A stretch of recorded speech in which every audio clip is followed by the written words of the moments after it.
Presiden Prabowo Subianto memberi peringatan tegas terkait maraknya judi online.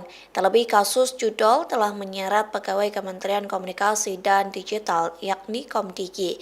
Rupanya Prabowo memberi peringatan tegas kepada Kementerian Koordinator Bidang Politik dan Keamanan, Kemenko Polhukam, Kejaksaan Agung atau Kejagung, hingga Polri.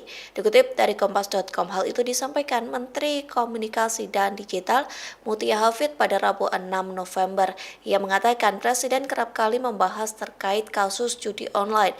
Artinya, Prabowo dengan tegas ingin memerangi judi online.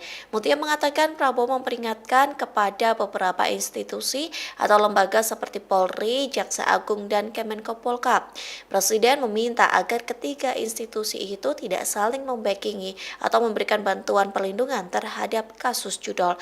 Hal senada disampaikan Kepala Kantor Komunikasi Kepresidenan Hasan Nasbi.